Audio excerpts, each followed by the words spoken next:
Happy Friday, guys, and you know what Friday means? It's the weekend when we've all finished work. Not yet though. Today I realised that we're paying too much for our TV, broadband and all that. So I went online to see what deals I could get, and I realised that as a new customer with Virgin, but as a new customer we'd get a better deal. Although they have the introductory prices like 6 months, 9 months, and you get like half price, that sort of thing.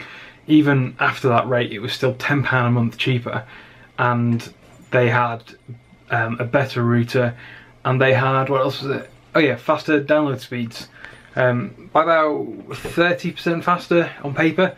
So I contacted them via the online chat. This was Virgin, and I just said to them, you know, what can you do? And straight away, without any questions, they basically would happily match the deals. Not the introductory heavily discounted option for a new customer, but after that rate they'd happily match that deal, no questions asked. So instead of £80 a month, they were going to only charge me £70 a month for all the broadband, TV and all that, which was a big discount. 10 quid a month cheaper is what, 120 quid a year? But the router we've had absolutely years since we've been with them, and it's just a bit shit, to be fair. And I wanted a replacement, and she said she'd send a replacement out, but it would cost £20 for delivery. And I tried convincing her to say, you know, could she waive the cost of the new router? It's only 20 quid delivery if I recontracted with them today. And she said, oh, I wish I could, but I can't. But after a bit of persistence, she finally gave in and said that she would replace the router for me free of charge, as well as the £10 a month reduction and the increase in download speeds. So all in all, it was a win. Would there have been better deals if you'd have pushed harder? Maybe. If you were nicer, possibly. I don't really know what the rules are, but it turns out that when they say no, they don't actually mean no. They just mean, I'm gonna say no until I feel that I have to say yes. So, you know, whatever. If you feel that you're not getting a good deal with your phone, your TV, broadband, that sort of stuff, get in contact, see what they can do. Obviously you have to be out of contract and be in a position where you can just leave them. Try and be nice, push them. If they say no, push them a bit harder. It doesn't cost anything. Worst case scenario is you annoy them and they just sort of like shut off, and then you disconnect or hang up and then call another person and try again. But don't give up, try. You know, it's only 120 quid a year, but to some people that can be an awful lot. And why give them an extra £120 a year when you don't need to? It's a free 120 quid in your back pocket. Everyone that's watching this, you head off to your supplier, whether it's Sky, Virgin, BT or whatever, and just see what deals you can get from them. The best sort of like reference point really is if they have deals that are available to new customers that are better than ones you're on, more often than not they will match it. I don't think I've ever come across a company that won't at least match it, especially after a bit of pressure. But sometimes they just offer it up straight away, no questions asked. Oh yeah, we'll do that for you. And by not contacting them, you're losing out on money.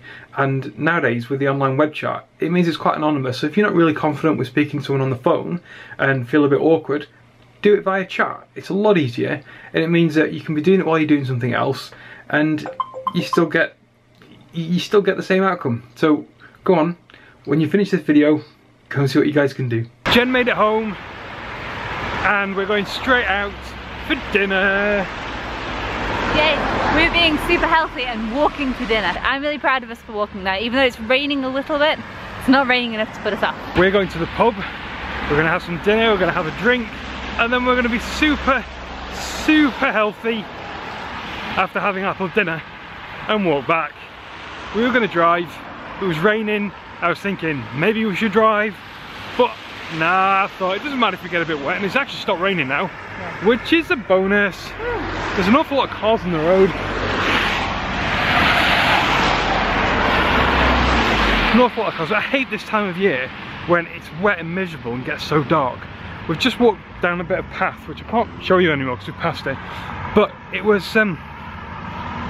completely covered in leaves. You couldn't see the floor at all. The problem with that is it was gross and mushy. And you don't know if there's a dog poo under there, which is really, really gross.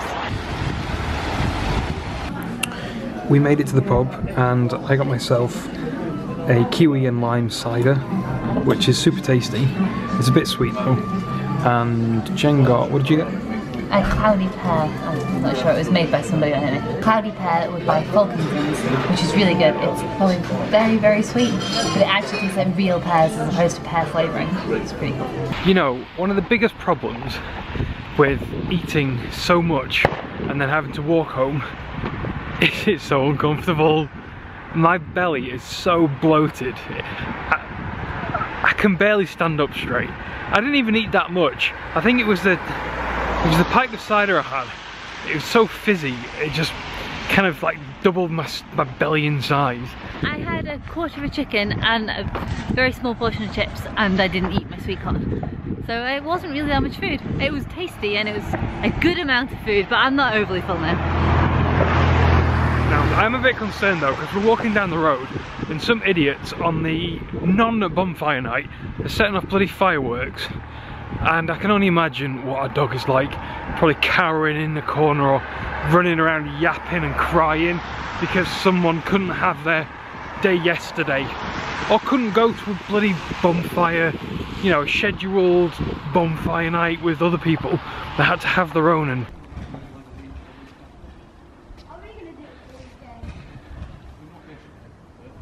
those fireworks were our neighbours right near where we have to park our car.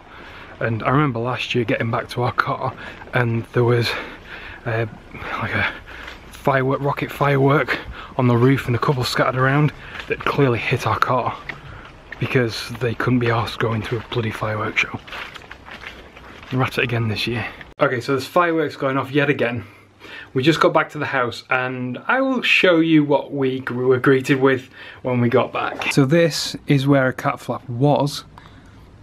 My only theory is the fireworks, the dog came flying at the door, stuck his head through the cat flap, got stuck, and as a result, he's had nowhere to go.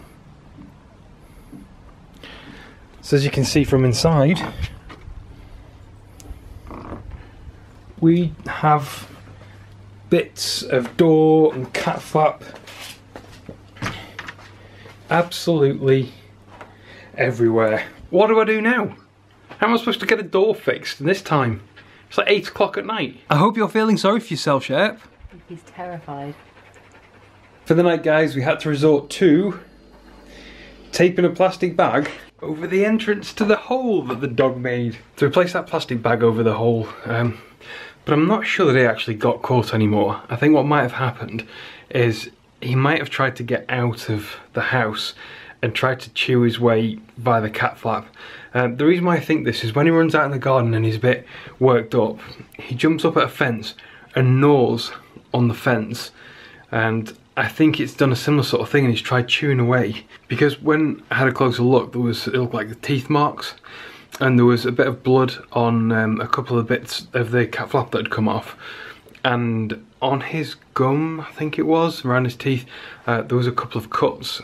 So I think he's been chewing and might have been trying to get his way out of the actual house because of the fireworks, whether it was to get to them like he was running, like I was telling you the other day, or whether he was just trying to get out the house because he was scared, I don't know.